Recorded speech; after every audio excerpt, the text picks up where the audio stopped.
Drama की starting में हम यहाँ पर स्कूल के टाइम का सीन देखते हैं, जहाँ पर हम हमारी फीमेल लीड को देखते हैं और उसका नाम जेनी होता है। यहाँ पर जेनी फाइनली अपने फर्स्ट लव को उसका लव कन्फेस करने के लिए जा रही होती है, जिसका नाम लीन होता है।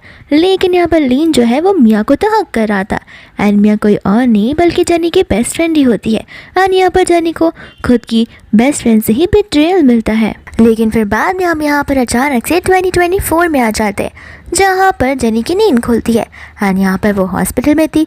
डॉक्टर यहाँ पर जेनी को देखकर उसका नाम पुकारने लगते हैं। जेनी को समझ नहीं आ रहा होता है कि आखिर क्या चल रहा है। फिर यहाँ पर वो डेट को देखती है जिसमें 2024 लिखा हुआ होता है, एंड यहाँ पर तो फिलहाल वो 2019 में थी और उसे समझ नहीं आता कि इतना जल्दी फ्यूचर में वो कैसे चली गई। फिर डॉक्टर को यहाँ पर समझ आता है कि शायद से जेनी ने अपनी याददाश्त को खो दिया है।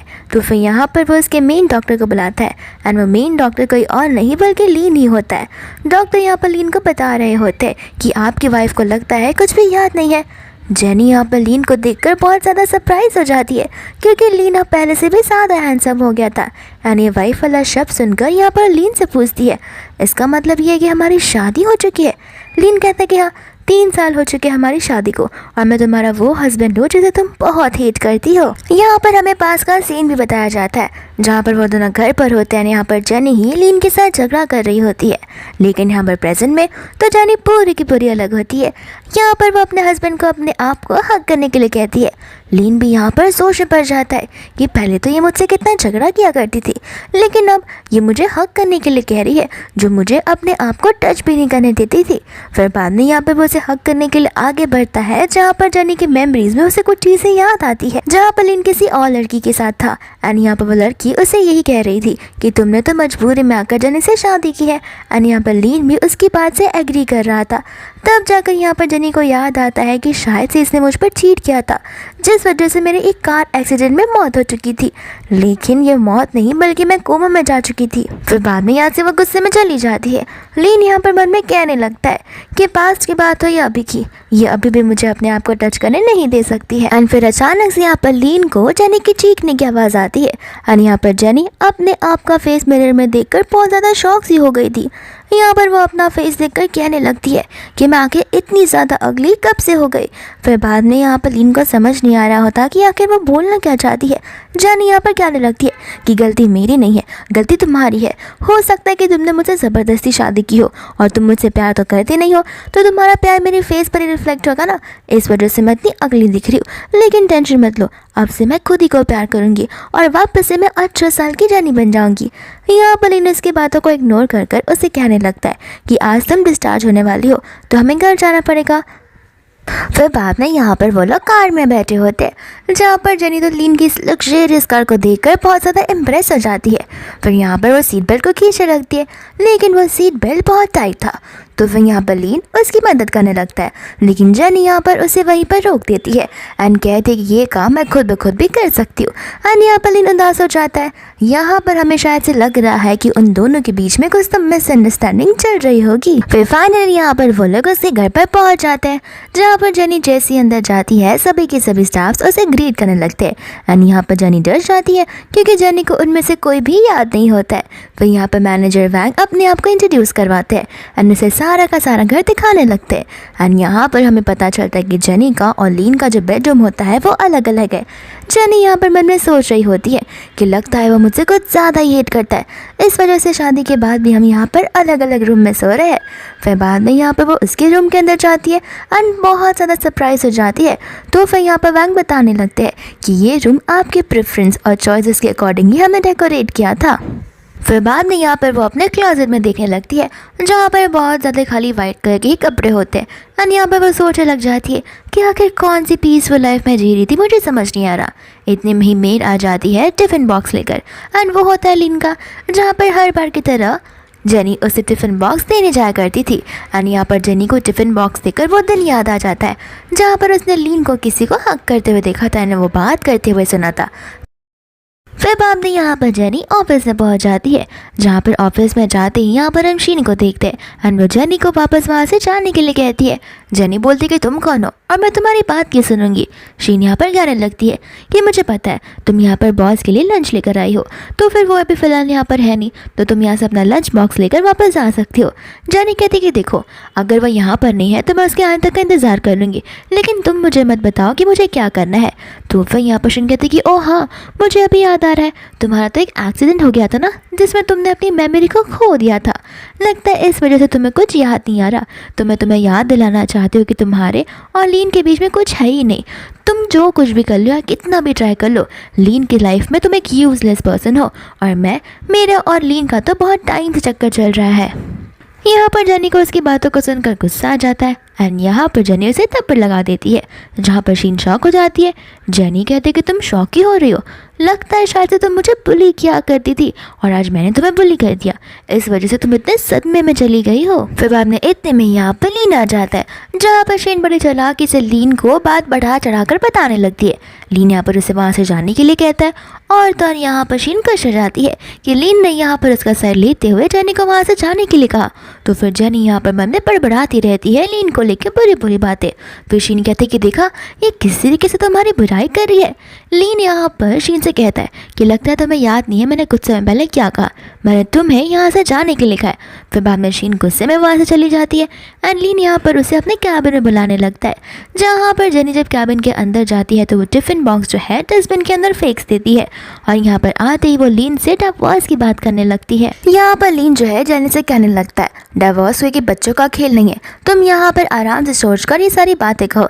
तो फिर यहाँ पर जेनी कहने लगती है कि आराम से सोचने वाली बात है ही नहीं, मैंने एकदम प्रॉपरली थिंकिंग कर तुम्हें ये डिवोर्स वाली बात बोल रही हो। फिर बाद में यहाँ पर वो उसे पूछने लगता है कि ऐसी कौन सी बात आ गई जो 3 साल बाद यहाँ पर तुम डिवोर्स को लेके बात करी हो।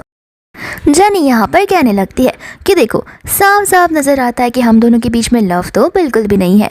इसका मतलब ये है कि ये शादी जो है ये सिर्फ और सिर्फ एक बिजनेस शादी है, यानी कि समझौते के तौर पर की गई है।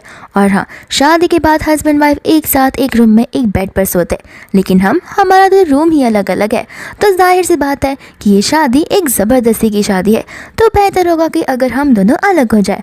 तो फिर यहाँ पर लीन कहने लगता है कि अगर सोने की ही बात है तो ठीक है, तो मेरे बेडरूम में आकर सो सकती हो। तो फिर यहाँ पर जेनी उसे कहने लगती है कि सोने की बात नहीं, यहाँ पर लव की बात है, यहाँ पर तुम्हारे एक्शंस और सारी चीज़ें मुझे पसंद नहीं है। फिर यहाँ पर लीन से कहता है कि ठीक है, मैं प्रोग्रेस लाने की कोशिश करूँगा। जेनी कहते कि प्रोग्रेस क्यों लाना चाहते हो, मैं यहाँ पर अपना पॉइंट रखती हूँ, तुम्हें कह रही हूँ कि मुझे डिवोर्स चाहिए। यहाँ पर लीन से कहता है कि देखो, तुम अभी अभी अपने कोमा से बाहर निकली हो और तुम्हें याद भी नहीं है कि हमारा रिलेशन कैसा था, तो 1 या 2 दिन की मेमोरी को याद कर तुम ये नहीं कह सकती कि तुम्हें डिवोर्स पेपर्स फाइल करने हैं। जेनी भी यहाँ पर मन में सोचने लग जाती है कि बात तो ये सही कह रहा है, मुझे जो फ्लैशबैक्स आए हैं वो प्रॉपर नहीं आए हैं और एकदम थोड़े थोड़े से। मुझे बस इतना पता है कि मेरा एक्सीडेंट हुआ था एंड मैंने यहाँ पर लीन को किसी लड़की को हक करते हुए देखा था, इससे ज़्यादा मुझे कुछ याद नहीं है। तो शायद मुझे थोड़ा टाइम लेकर अपनी पास की बातें याद कर इस डिसीजन को लेना होगा। यहाँ पर जेनी उसे पूछने लग जाती है, तो इसका मतलब ये है कि तुम्हारा किसी और लड़की के साथ चक्कर नहीं चल रहा और तुम मेरे अलावा किसी और लड़की को लाइक तो नहीं करते हो। यहाँ पर लीन जैसे प्रॉमिस करने लग जाता है कि ना कोई लड़की मेरी लाइफ में है और ना ही कभी आगे होगी। तो फिर यहाँ पर जेनी पूछती है कि बाहर जो शीन के साथ क्या चल रहा था। लीन यहाँ पर कहने लगता है कि वो बस मेरी कंपनी के एक नॉर्मल एम्प्लॉय है और जनरल मैनेजर की पोस्ट पर है, हमारे बीच में कुछ नहीं चल रहा। लेकिन अगर फिर भी तुम्हें इनसिक्योरिटी फील हो रही है या फिर ज़रा सा भी शक जा रहा है तो फिर मैं यहाँ पर उसे कंपनी से निकाल दूंगा। यहाँ पर जेनी सोचने लग जाती है कि इसे तो बड़े कॉन्फिडेंटली ये चीज़ कह दिया, हो सकता है कि शायद से मुझसे मिसअंडरस्टैंडिंग हुई हो। इतने में यहाँ पर लीन को डॉक्टर का कॉल आ जाता है एंड डॉक्टर यहाँ पर लीन को कहने लगता है कि जेनी की जो याददाश्त खोई है वो उसकी ब्रेन की वजह से नहीं खोई है, वो एक साइकोलॉजिकल टर्म की वजह से खोई है। यहाँ पर वो कहते हैं कि ठीक है, मैं कुछ समय में वहाँ पर पहुँच जाऊँगा। जेनी फिर यहाँ पर सामने से उसे कहती है कि ठीक है, मुझे पता है तुम बहुत बिजी हो, तो जाओ जाकर अपना काम कंटिन्यू करो, और हाँ, डिवोर्स वाली बात मैं थोड़ा बहुत सोच कर दे दूँगी तुम्हें जवाब इसका। यहाँ पर लीन भी उसे थैंक यू कहता है, साथ साथ ये बोलता है कि मैं अपने असिस्टेंट से कह देता हूँ कि वो आकर तुम्हें पिक कर ले एंड मैं तुम्हारा घर पर इंतजार करूंगा। इतना बोलकर यहाँ से वो चला जाता है। जहाँ पर ये वाली लाइन सुन के तो जेनी के पेट में बटरफ्लाइज ही उड़ने लगते हैं। और उसके जाने के बाद यहाँ पर वो खुद को समझाने लगती है कि हैंडसम बॉयज़ को इग्नोर करना या फिर उन्हें डिनाई करना कितना मुश्किल होता है। लेकिन फिर बाद में वो अपने आप को समझाती है कि मुझे इसकी हैंडसमनेस के मन के अंदर पिघलना नहीं चाहिए। मुझे यहाँ पर मोटिव रखना चाहिए कि आखिर मैंने इसके साथ शादी क्यों की, और जब तक मैं कोमा में थी तब क्या हुआ था और इसके पहले क्या हुआ था। फिर यहाँ पर उसे याद आता है कि उसकी मम्मा को तो चीज़ें याद रहेंगी। तो फिर यहाँ पर जेनी अपनी मम्मा को कॉल लगा लेती है। लेकिन यहाँ पर उसकी मम्मा का कॉल जो है अनअवेलेबल बता रहा था। और वो सोच पड़ जाती है कि मॉम ने तो कभी ऐसा मेरे साथ किया नहीं है और उनका फ़ोन क्यों बंद आ रहा है। फिर बाद में यहाँ पर लीन जो है डॉक्टर के पास भी होता है, जहाँ पर डॉक्टर उसे साइकोलॉजिकल टर्म समझा रहे होते हैं। कह रहे होते हैं कि शायद से किसी पास्ट ट्रॉमा की वजह से हुआ होगा। लीन भी यहाँ पर सोच पड़ जाता है कि इसका जो फ्लोर था बेडरूम का वो तो ग्राउंड फ्लोर भी था, तो फिर यहाँ पर इसे साइकोलॉजिकल ट्रॉमा कहाँ से लगा होगा। फिर वो पास्ट 5 साल के पहले का सारा डेटा निकालने के लिए कहता है। फिर बाद में यहाँ पर जेनी लेटे लेटे सोच रही होती है कि कितनी अपसेटिंग वाली बात है। यहाँ पर मुझे मेरे पास को लेकर कुछ याद ही नहीं आ रहा और मुझे समझ नहीं आ रहा कि आखिर मेरी मॉम ने मेरे साथ क्या रिश्ता तोड़ दिया है। इस वजह से लगता है उन्होंने मुझे ब्लॉक कर दिया है। इतनी टाइम में यहाँ पर जेनी के हाथ पे कोई हाथ पकड़ने लगता है और यहाँ पर जेनी घबराहट के मारे पिल्लों से उसे मारने लग जाती है। एंड यहाँ पर लीन लाइट्स को ऑन कर देता है। कहता है कि तुम इतनी घबरा क्यों रही हो, मैं ही हूँ। जेनी कहती है कि तुम्हें पता नहीं है आजकल इंसान ही है जो इतने ज़्यादा डरावने लगते हैं, और आखिर तुम मेरे बेडरूम में क्या कर रहे हो। एंड यहाँ पर वो अपने आप को छुपाना शुरू कर देती है अलग अलग थॉट्स लाकर। लीन कहता है कि कुछ सोचो मत, मैं यहाँ पर तुम्हारे हाथों पर या पैरों पर कोई स्कार होगा उसे देखने के लिए आया हूँ। जेनी कहती है कि देखो मेरे हाथ पैर या कहीं पर भी कोई स्कार नहीं है तो तुम यहाँ से जा सकते हो। लेकिन बाद में यहाँ पर लीन उसके हाथों को नोटिस करता है, जहाँ पर दोनों हाथों पर जो है स्क्रैचेस होते हैं। एंड यहाँ पर वो जो उन स्क्रैचेस के पीछे का राज पूछने लग जाता है। लेकिन यहाँ पर जेनी बोलने लगती है कि हो सकता है शायद से कार एक्सीडेंट के टाइम पे ये सब हुआ हो, और अब जाओ यहाँ से, मुझे सोने दो। फिर बाद में यहाँ पर लीन उसे कहता है कि देखो ये बहुत सीरियस मैटर है, तो कल हमें वापस से क्लिनिक जाकर सारी चीज़ें एग्जामिन करनी होंगी। जाते जाते यहाँ पर जेनी लीन से पूछने लग जाती है कि आखिर मेरे और मेरी मम्मा के बीच में ऐसा क्या हुआ जो मेरी मम्मा मेरा कॉल पिक नहीं करी और उन्होंने तक मुझे ब्लॉक कर दिया है। यहाँ पर लीन कहने लगता है कि लगता है तुम्हें पहले से ही नहीं बात याद है। हमारी शादी के टाइम पर जब मेरी मॉम ने तुम्हारे साथ में शादी फिक्स की थी, उस टाइम पे तुम्हारी मॉम को बहुत बड़ी वेडिंग गिफ्ट चाहिए थी, यानी कि डाउरी, जो हम देने से मना कर दिए थे। इस वजह से यहाँ पर तुम्हारी मॉम गुस्से में शादी में भी तक नहीं आई थी और उसी टाइम से उन्होंने तुम्हारे साथ रिलेशन तोड़ दिया था। एंड तुमने भी यहाँ पर हमें कोई पैसे देने से मना कर दिए थे उन्हें। जेनी यहाँ पर कहने लगती है कि ये तो पॉसिबल ही नहीं है, मैं मेरी मम्मा से बहुत क्लोज हूँ बचपन से। लीन कहता है कि यही सब हुआ था, अगर यकीन नहीं आ रहा तो तुम मेरी मम्मा से भी पूछ सकती हो। फिर बाद में यहाँ पर लीन मन में सोच रहा होता है कि उसे लग रहा था कि जेनी की याददाश्त अब जा चुकी है, तो लीन के पास एक अच्छा मौका रहेगा जेनी से साथ क्लोज होने का एंड मिसअंडरस्टैंडिंग दूर करने का। लेकिन यहाँ पर जेनी तो उसकी बातों पर ट्रस्ट करने के लिए रेडी भी नहीं है, तो फिर यहाँ पर कैसे वो से क्लोज हो पाएगा। यहाँ पर बाद में वो चला जाता है। तो बाद में यहाँ पर नेक्स्ट मॉर्निंग हो जाती है, जहाँ पर हम लीन की मम्मा को देखते हैं एंड यहाँ पर उन्होंने बहुत सारे ब्रेकफास्ट प्रिपेयर किए होते हैं जो कि यहाँ पर जेनी का फेवरेट था। इतने में यहाँ पर जेनी आ जाती है। जेनी यहाँ पर अपनी मदर इन लॉ से पूछने लग जाती है कि आखिर मेरी और लीन की शादी क्यों हुई थी। यहाँ पर उसकी मदर इन लॉ से बताने लगती है ऑफ कोर्स इसलिए हुई थी क्योंकि तुम दोनों एक दूसरे को पसंद करते थे। यहाँ पर जेनी को समझ नहीं आ रहा होता कि अगर एक दूसरे को पसंद करते हैं तो अलग अलग रूम में क्यों सोते हैं। तो फिर यहाँ पर वो ये बात अपनी मम्मा को बता देती है। यहाँ पर उसकी मम्मा गुस्से में आ जाती है, कहती है कि क्या तुम दोनों अलग अलग बेडरूम में सोते हो। और यहाँ पर वो चिल्लाने लगती है कि तभी मैं समझूँ कि अभी तक मुझे ग्रैंड चाइल्ड क्यों नहीं मिल पाया। अभी मैं बताती हूँ उस लड़की को, जल्दी जाकर उसे बुला कर लाओ। एंड यहाँ पर जेनी घबराने लग जाती है। यहाँ पर उसकी मदर इन लॉ कहती है कि टेंशन मत लो, तुम्हें घबराने की ज़रूरत नहीं है, वो तुम्हें अगर कुछ कहेगा तो मैं हूँ ना, मैं देखती हूँ कि वो तुम्हें कैसे कुछ सुना सकता है। इसके बाद में लीन यहाँ पर आ जाता है, तो आंटी यहाँ पर उसे चिल्लाने लग जाती है एंड कहती कि अभी के अभी यहाँ पर तुम उसके रूम में शिफ्ट होंगे। लीन कहता है कि ठीक है, मुझे कोई प्रॉब्लम नहीं है। एंड यहाँ पर जेनी जो है अपनी मदर इन लॉ को ना ही बोलती जा रहती है। यहाँ पर उसकी मदर इन लॉ बोलती है कि कोई बात नहीं, मैं तुम्हारी प्रॉब्लम समझ सकती हूँ। एंड यहाँ पर लीन भी कहता है कि हाँ ऐसे भी हमें हमारी मम्मा को ग्रैंड चाइल्ड जो देना है। ये बात सुनकर तो जेनी भी यहाँ पर शॉक हो जाती है क्योंकि उसका ऐसा कोई इरादा होता ही नहीं है। फिर बाद में यहाँ पर लीन जो है जेनी से पूछने लग जाता है कि तुमने जाकर मेरी मम्मा से कंप्लेन की थी कि हम दोनों रात में साथ में सोते नहीं है, ये तो बड़ी शौक होने वाली बात है। जेनी यहाँ पर उसे माफ़ी मांगने लगती है, कहती है कि क्योंकि मेरा वो इंटेंशन नहीं था। मैं तो बस यहाँ पर ये जानना चाहती थी कि हमारे बीच में आके चल क्या रहा है, लेकिन मम्मा ने यहाँ पर इस सिचुएशन को तो दूसरे वे में ही ले लिया था, प्लीज़ मुझे माफ़ कर दो। वह यहाँ पर लिन कहने लग जाता है कि आखिर मैं ऐसा क्या करूँ कि तुम्हें समझ आ सके कि मैं जो कुछ भी कहता हूँ वो सच कह रहा हूँ, और ऐसे भी तुम्हारी मेमोरी चली गई है तो तुम मुझ पर थोड़ा ट्रस्ट तो कर ही सकती हो। जॉनी कहते कि ट्रस्ट और तुम पर? 3 साल से मैं तुम्हारे लिए हर रोज़ तीनों टाइम टिफ़िन लेकर आया करती थी, लेकिन तुम तो वो खाते ही नहीं थे और तुम मुझे ट्रस्ट वाली बात करते हो। लीन यहाँ पर शॉक हो जाता है, कहता है कि टिफ़िन और तुम मेरे लेकर आती थी, इसका मतलब ये है कि लीन तक आज तक कोई टिफ़िन पहुँची नहीं है। तो लीन यहाँ पर उसे पूछने लग जाता है कि आखिर वो टिफ़िन तुम कहाँ देती थी। लेकिन यहाँ पर जनी कहने लग जाती है कि मिस्टर लीन, मैं तुमसे कहा है और तुम्हें पता भी है कि मेरी मेमोरी लॉस हो चुकी है, तो मुझे ज़्यादा चीज़ें याद नहीं है, जैसी याद आएगा मैं तुम्हें बता दूंगी। यहाँ पर लीन को समझ आ जाता है कि जनी उसे पसंद क्या करती थी। फिर यहाँ पर वो उसे अपने करीब ही सन पूछने लग जाता है कि इसका मतलब ये है कि तुम मुझे लाइक करती थी। एंड यहाँ पर वो उसे बेड पर बता देता है एंड बताने लगता है कि मुझे तो लगता था कि तुम मुझे हेट क्या करती थी, इस वजह से मैं भी यहाँ पर तुमसे दूरी बनाए रखता था, लेकिन मुझे नहीं पता था, बट अब मुझे पता चल गया है। इतना कहकर यहाँ पर वो उसे किस करने लग जाता है। फिर बाद में यहाँ पर नेक्स्ट डे आ जाता है जहाँ पर जनी उठती है एंड थोड़ा सा ब्लश करने लग जाती है एंड यहाँ पर लीन भी बड़े प्यार से उसे गुड मॉर्निंग कहता है। यहाँ पर जनी शर्माती हुई उसे कहती है कि तुम इतना प्यार से मुझसे बात क्यों कर रहे हो। तो फिर लीन कहता है कि लगता है तुम्हें कल रात की बात याद ही नहीं है, मुझे तुम्हें याद दिलानी होगी। एंड यहाँ पर जनी बाद में उसका मुंह बंद रखने के लिए उसे कहती है। लीन बाद में यहाँ पर उसे माफ़ी मांगने लगता है, कहता है कि जो भी लंच बॉक्स से मुझे भिजवाया करती थी वो तो डस्टबिन में जाया करता था, वो लंच बॉक्स आज तक मेरे तक पहुँचा ही नहीं है, लेकिन मैंने यहाँ पर CCTV फुटेज को चेक करने के लिए कह दिया और मुझे पता चल जाएगा कि आखिर ऐसा कौन करता था। फिर बाद में यहाँ पर जनी उसे पूछने लग जाती है कि मुझे एक बात बताना कि ये शादी क्या तुमने ज़बरदस्ती की है जस्ट बिकॉज तुम्हारी मम्मा करने के लिए कह रही थी। लीन कह रहा कि नहीं तो ऐसी कोई बात नहीं थी।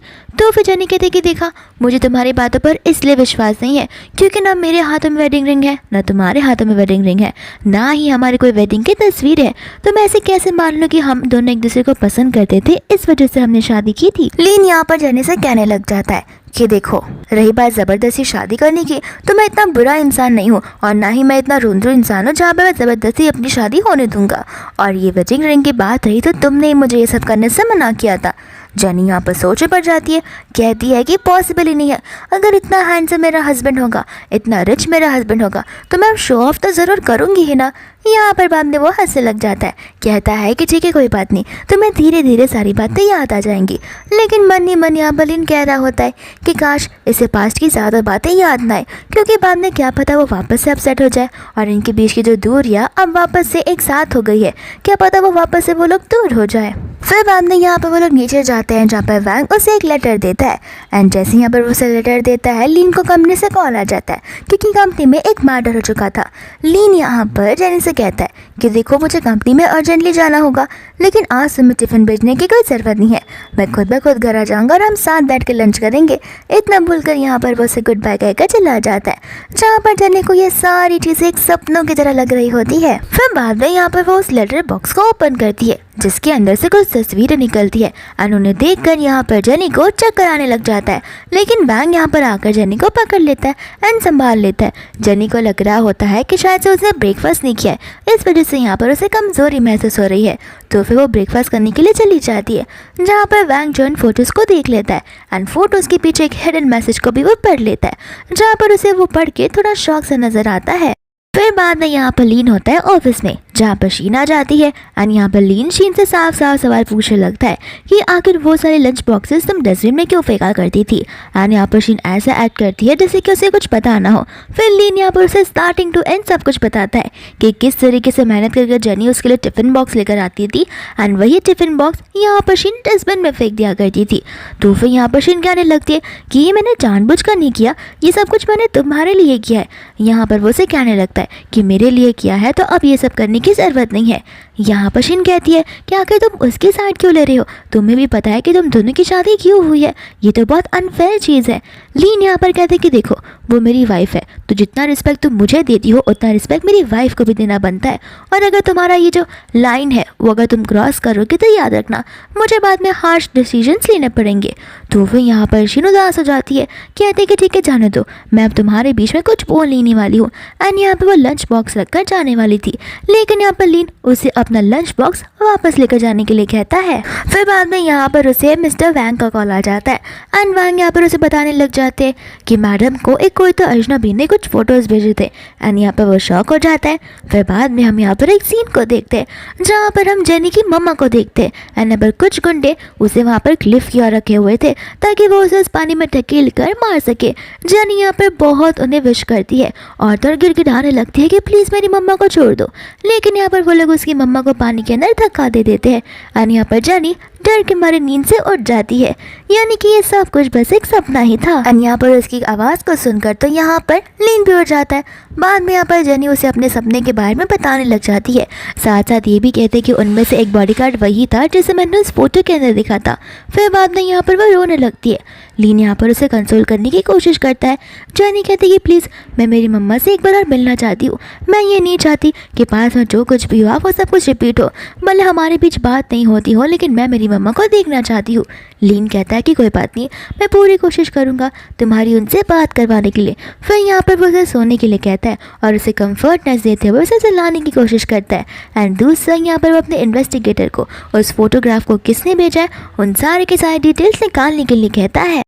और इसके बाद यहाँ पर नेक्स्ट मॉर्निंग हो जाती है जहाँ पर वैंग जो है लीन को वो फोटोज़ बताने लग जाता है, साथ साथ वो हिडन मैसेज भी। बाद में यहाँ पर लीन जो है सीसीटीवी फुटेज का वीडियो निकलवाता है जहाँ पर वो जो इंसान है उसने टाइट कपड़े और मास्क पहने हुए थे, जिस वजह से यहाँ पर उसका फेस अच्छे से नज़र नहीं आ रहा था, लेकिन कुछ दूरी वाले सीसीटीवी फुटेज में सब कुछ कैप्चर हो गया था।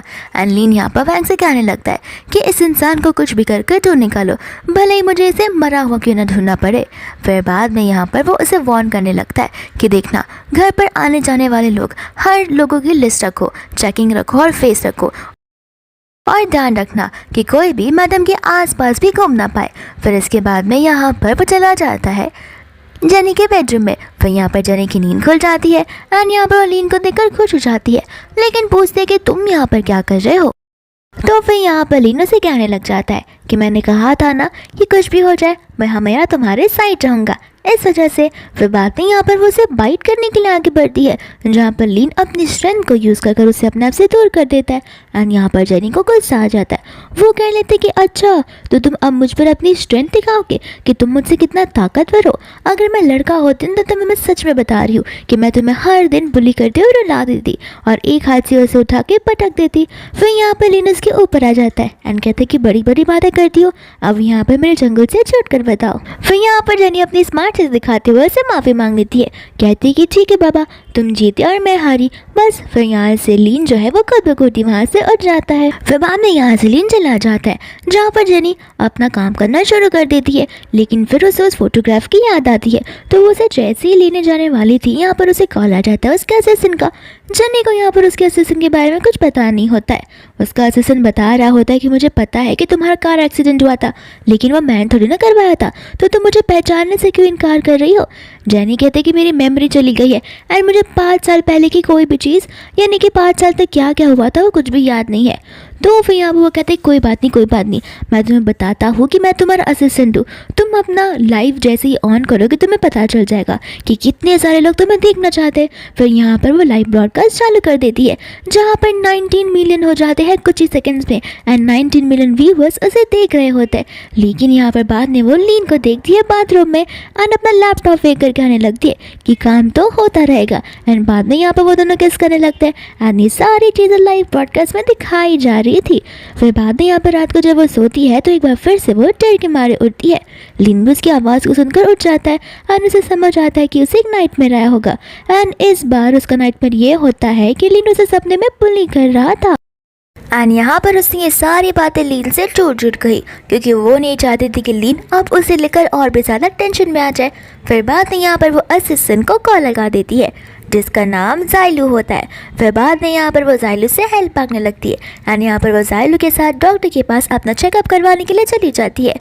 डॉक्टर यहाँ पर उनसे कहने लगता है कि आप मुझे बता देती मैं खुद ब खुद वहाँ पर आ जाता, लेकिन यहाँ पर वो उसे कहते कि आपको अब ज़्यादा फॉर्मेलिटी करने की ज़रूरत नहीं है, आप मुझे अपनी छोटी बहन की तरह ट्रीट कर सकते हैं। डॉक्टर यहाँ पर जाइलू को देखकर कहने लगता है कि ये कौन है। तो फिर यहाँ पर जाइलो कहता है कि मैं कोई भी रहूँ, मैं इसका लवर हूँ, तुम्हें क्या करना है। एंड यहाँ पर जाइलो के अंदाज से हमें समझ आता है कि वो गे है एंड उसे लड़के पसंद है।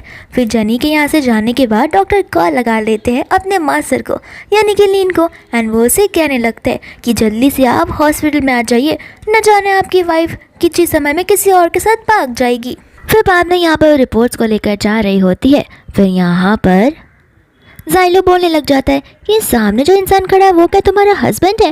और यहाँ पर जनी देख लेती है लीन को। फिर उसे कहने लगती है कि लीन को देख के मुझे ऐसा क्यों लग रहा है कि मैं लीन पर चीट कर रही हूँ और वो भी तुम्हारे साथ।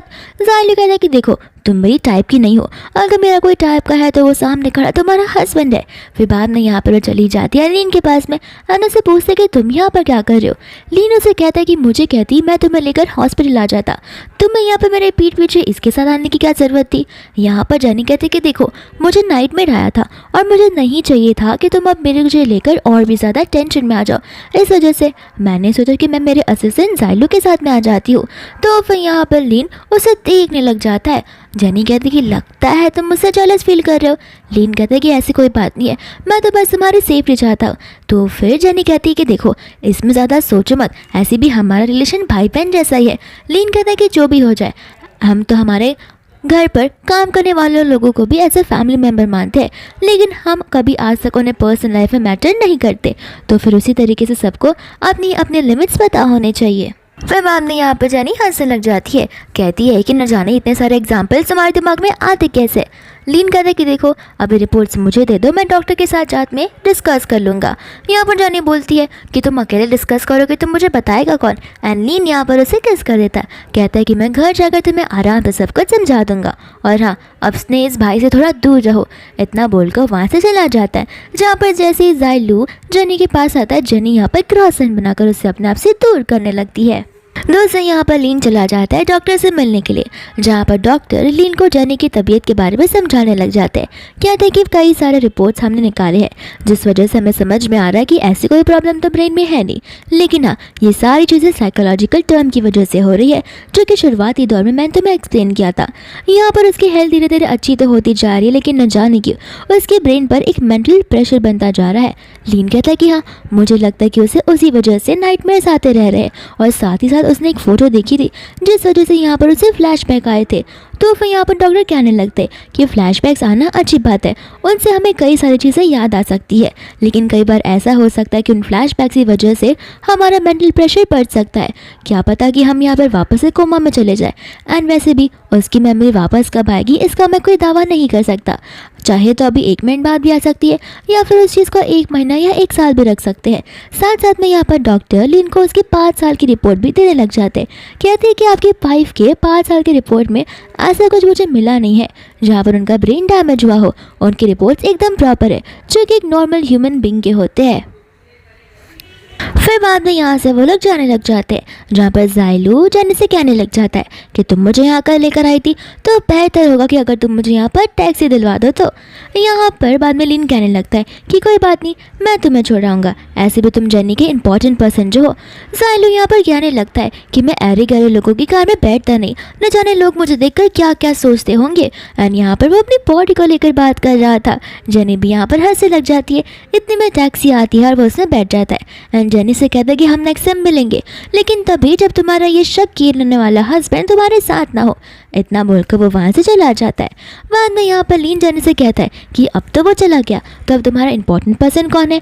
जनी कहती है कि ऐसे मुझे टीज मत करो, स्टार्टिंग से मेरे इंपॉर्टेंट पर्सन तुम हो। एंड यहाँ पर रिपोर्ट्स तुम्हें लाया। फिर बाद में यहाँ पर वो उसे रिपोर्ट्स बताने लग जाता है। इतने में यहाँ पर लीन को उसकी मम्मा का कॉल आ जाता है, तो उसे कहने लगती है कि अभी अभी इंटरनेट पे जाओ, देखो मेरी बहू कितनी ट्रेंडिंग में चल रही है। एंड यहाँ पर वो वीडियो देख लेता है जिसके अंदर जो लोग होते हैं उन्होंने जाइलू का और तो जनी का एक वीडियो बना लिया होता है। एंड उन्हें वो लोग कपल्स मांगने लग जाते हैं। फिर बाद में वो लोग घर पर होते हैं, जहाँ पर लीन सभी को कॉल कर कह रहा होता है कि वो वीडियो अभी के अभी हर एक वेबसाइट से हट जानी चाहिए, वरना उन कंपनीज के लिए ठीक नहीं होगा। एंड जनी यहाँ पर उसकी बातों को सुनने लगती है, जहाँ पर उसे समझ आता है कि वो बहुत गुस्से में है। लीन यहाँ पर कहता है कि टेंशन मत लो, मुझे बुरा इस बात का लग रहा है कि मेरी वाइफ का नाम किसी और के साथ में शिप किया जा रहा है, एंड वो लोग उन्हें कपल्स मांग रहे हैं, तो ऑफकोर्स ये बात मुझे बुरा लगेगा ही। जानी यहाँ पर उसे मनाने की कोशिश करती है एंड उसे माफ़ी मांगने लगती है। कहती है कि तुम चाहो तो मैं तुम्हें पैसों से कंपेंसेट कर सकती हूँ। लीन कहता है कि तुम क्यों करोगी, एक काम करो अपने असिस्टेंट से कह दो मुझे कंपेंसेट करने के लिए। जानी सोचने लगती है कि वो तो एक नॉर्मल सा असिस्टेंट है, उसके पास में इतने सारे पैसे कैसे ही आएंगे। लीन कहता है कि देखा देखा तुम उसे कितनी फिक्र करती हो। जानी कहती है कि ऐसी बात नहीं है, मैं यहाँ पर तुमसे कसम खा के कहती हूँ कि उसके और मेरे बीच में कोई रिलेशन नहीं है, वो सिर्फ एक मेरा नॉर्मल असिस्टेंट है। ज़्यादा से ज़्यादा रिलेशन उसके और मेरे बीच में एक भाई बहन का हो सकता है, उससे ज़्यादा और कुछ भी नहीं।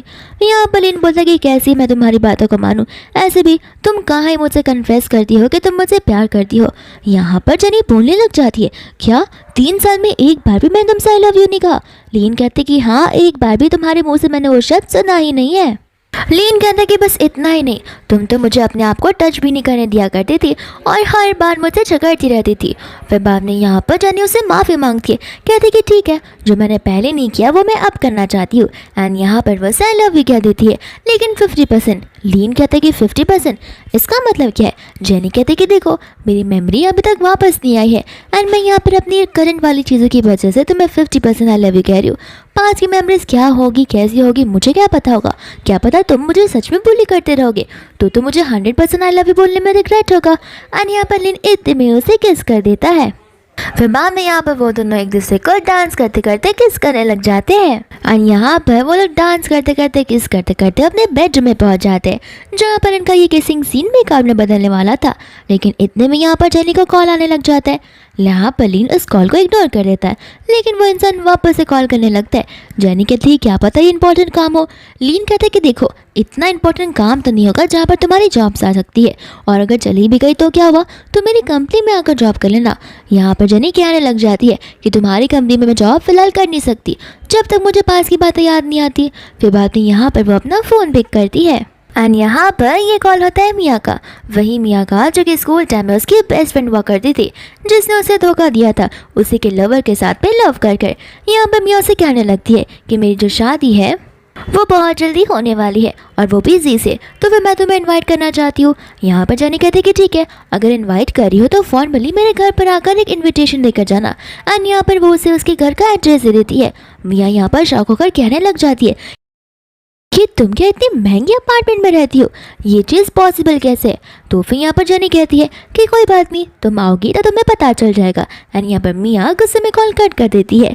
फिर यहाँ पर जानी लीन को सारी बातें बताने लगती है एंड कहती कि मैं चाहती हूँ शादी में तुम भी चलो ताकि हम वहाँ पर जाकर उन्हें जेलस फील करवा सके। लीन कहता है कि कोई बात नहीं, जैसा तुम बोलोगी वैसा मैं करूँगा, लेकिन उसके लिए मुझे मेरा गिफ्ट पहले से ही चाहिए। एंड यहाँ पर वो लोग मेकआउट करना शुरू कर देते हैं। फिर बाद में यहाँ पर वो उठकर आती हैं जहाँ पर सुबह नहीं बल्कि दोपहर हो रहा होता है। वैंग यहाँ पर उसे माफ़ी मांगता है, कहता है कि मैंने सोचा कि मैं आपको ब्रेकफास्ट के लिए उठाऊँ, लेकिन सर ने मुझे कहा था कि आपको आराम से सोने देने के लिए। और तो यहाँ पर वैंग जो है लीन की तारीफ करते हुए कहता है कि अब तो आप दोनों के बीच में सब कुछ एकदम अच्छे से चल रहा है और मुझे आप दोनों का ये सिचुएशन बड़ा अच्छा लगता है जहाँ पर आप लोग एक दूसरे के साथ हमेशा खड़े रहते हो। इतने में यहाँ पर गेस्ट आ जाते हैं। अन्य गेस्ट होते हैं मिया और जी। मिया यहाँ पर उसे घर को देखकर ऐसे ताने मारने लगती है, कहती है कि तुम सचमुच इस घर में तो नहीं रहती हो, मुझे लगता है कि तुमने यहाँ पर छोटे मोटे एक्टर्स को अपॉइंट किया होगा तुम्हारे साथ नाटक करने के लिए। देखो सच से तुम्हारे घर लेकर चलो, मैं थोड़ी तुम्हें यहाँ पर गरीब बुलाने वाली हूँ।